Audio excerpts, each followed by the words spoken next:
This morning I'm going to begin a new series that will continue probably on through the rest of this year, not every week because, of course, we've got some special Sabbaths coming up, and at that time we'll have messages that are more tailored for those events, such as our homecoming Sabbath next week and Thanksgiving. But I'm going to begin a series of conversations, sermons, studies, whatever you want to call it, with you, that are going to be very open, very honest. And I've titled it Advindication. I like coining words, like storicals. Play on Adventist and vindication. Now, I am a Seventh-day Adventist Christian. I'm trying not to brag about it, but I'm certainly not ashamed of it. I'm not a Seventh-day Adventist because anyone else in my family was. I was not raised ever even hearing of this church. But when I accepted Jesus and I started reading the Bible and I realized there was a long list of different denominations that claimed to believe the Bible, I said, Lord, I need to have you tell me through your word. I need to know from the Bible that this is the truth. I want to know what the truth is based on the Bible. And if this denomination that I'm part of now ever ceases to embrace the teachings of the Bible, friends, please don't take it personal. I have no loyalty to the organization. My loyalty is to the Word and to the Lord. And the reason that I am interested in supporting the organization is because right now this organization provides a place for me to share my convictions about the Bible. My loyalty is to the Bible. The day may come, probably will, when our church as an organization that operates out in the open will not be able to exist anymore. It's going to crumble. It's going to go to pieces. Obviously, if the day is coming where it's against the law to believe Bible truth and you can't buy or sell, and Christ says you need to head for the hills, we're not going to have signs out in front of our trees and rocks, right? So the organization eventually is going to evaporate. But the people, that's what the church is, who embrace the teachings of Jesus, that will hang in there all the way to the end. Now, I've brought some resources here that you may question. I've got a book here by Dr. Walter Martin. It's called Kingdom of the Cults. Any of you ever heard of this?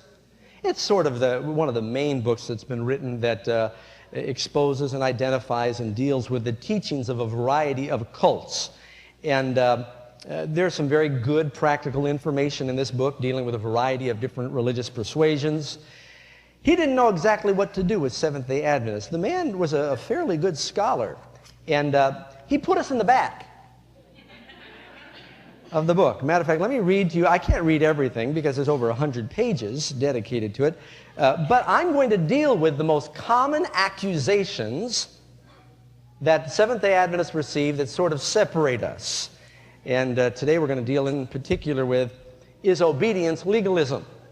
Is obedience legalism? Well, let me just read the first few verses in his introduction. In the appendix, he put Seventh-day Adventists. In a volume such as this, dealing with the problem of non-Christian cults, the question might logically be asked, why include Seventh-day Adventism?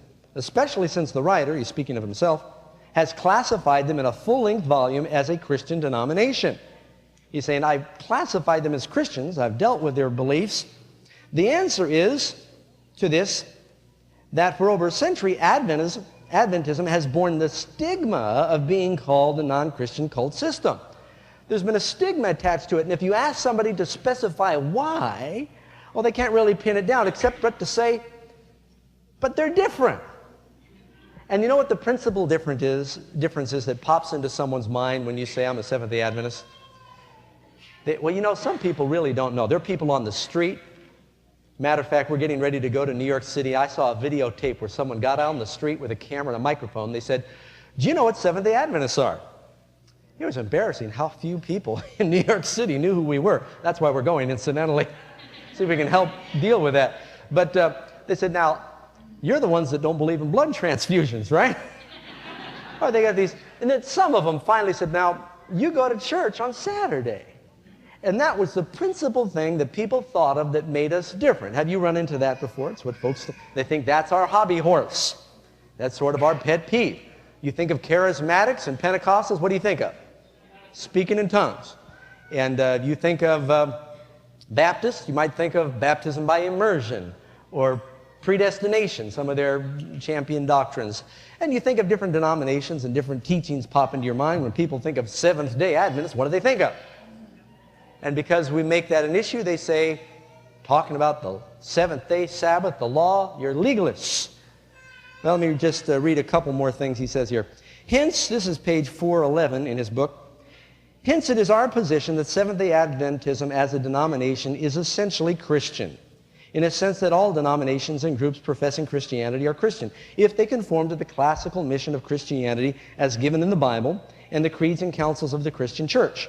But this doesn't mean that all Baptists, all Methodists, all Episcopalians, all Lutherans, or all Adventists are necessarily Christians. I agree.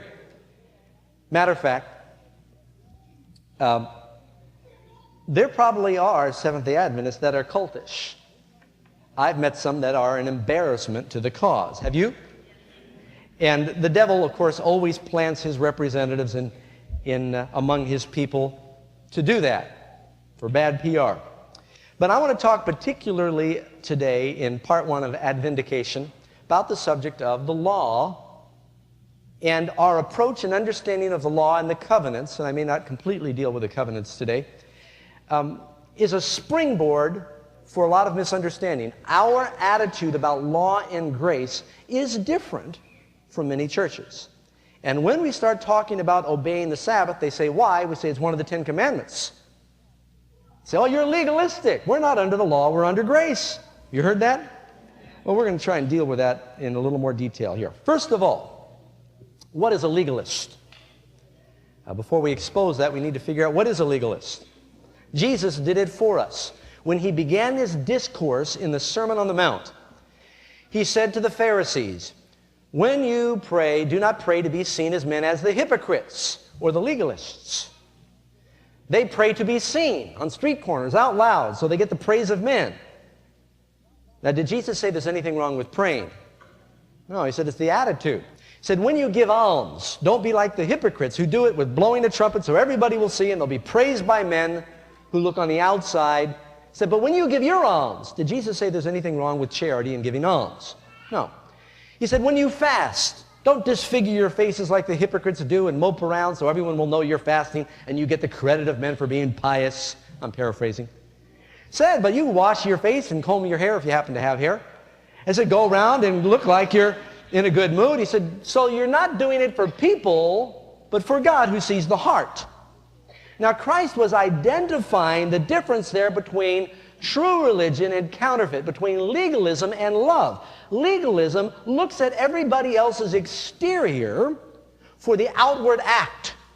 They want to make sure there's outward compliance. Where Christ in the New Covenant is saying it's the inward change of heart. It's the motive, it's the love that we must focus on. What's happening on the inside of a person. So a legalist could be a person who outwardly is embracing the right issues, but they're judging other people's exterior instead of focusing on the motive and the root and the heart of the problem. Now, how long has God had a law? Some people think that God dreamed up the 10 Commandments at Mount Sinai. I respectfully disagree. I think the principles of God's law are eternal principles that have always been in existence, but probably many of the unfallen angels never even thought about the law of God until sin entered the world, because angels are not up there in heaven before the devil rebelled trying to keep from killing each other or lying to each other. Those things were obviously wrong, because when everybody in heaven was governed by love, love is the fulfilling of the law. But it's always been wrong to lie. It's always been wrong to steal, to kill, and so forth. Matter of fact, disobeying God's will is sin. That's the Bible definition. Genesis 26, verse 5. Long before the 10 Commandments, God says he had commandments. God said, speaking of Abraham, because Abraham obeyed my voice and kept my charge, my commandments, my statutes, and my laws. God says he had commandments and statutes and laws. This is hundreds of years before the 10 Commandments were given. Notice in Genesis chapter 4, verse 7, way back at the beginning, God says to Cain, if you do well, will you not be accepted? And if you do not do well, sin lies at the door. What was lying at the door of Cain?